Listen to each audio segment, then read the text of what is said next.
Hmm. Eto, yung aming tirang cake kagabi, kaya naman na gagawin kong ito nga mas masarap pang cake at para naman di naman talaga nakakaumay at kakaiba rin tignan araw-araw. Hindi yung tira na lang lagi yung aming kakainin.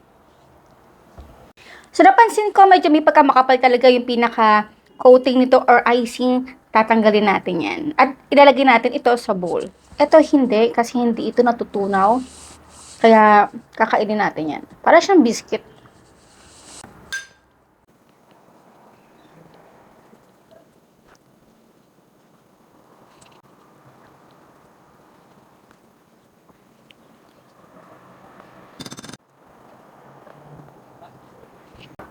Pati ito tatanggalin natin syempre.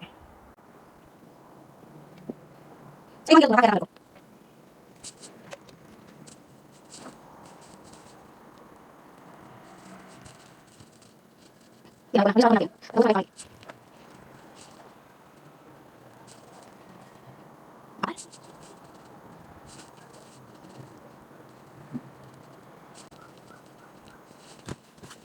Ayan, at ang dami natin nakuha, kaya i-melt lang natin ito sa microwave. Pero bago yan, natin ito sa bowl.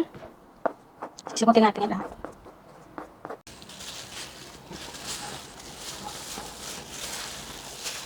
Match lang natin ito lahat.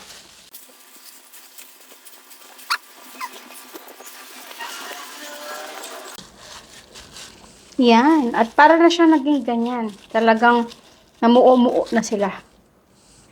At ito naman yung ating melted na chocolate. Medyo malabnaw siya, kaya ilalagay ko lang muna to sa ref para maging malapot pa. Next na ating gagawin para mas papadali yung ating trabaho. Ito ay may equivalent na mga kulang-kulang 2 tablespoon each scoop. Kaya ayan, scoop lang natin para mas madali, di ba? Pero hindi natin pupunuin ito. Gamit na malinis sa kamay, syempre. Ayan, bibilugin natin. Bilog na bilog. Ayan, para siyang truffles.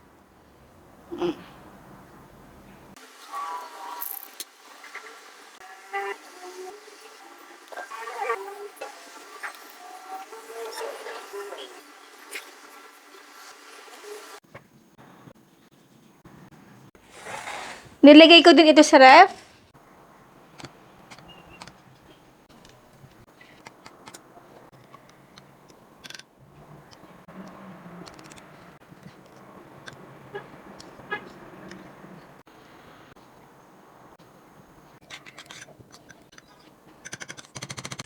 So, ayan ay ilalagay lang mo muna natin sa ref hanggang sa mag-set.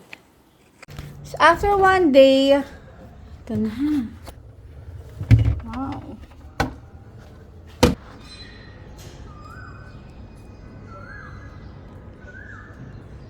Natin.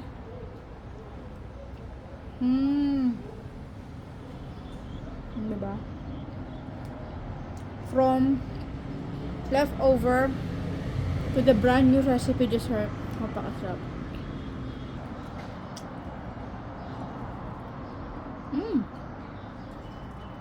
Daming chocolate.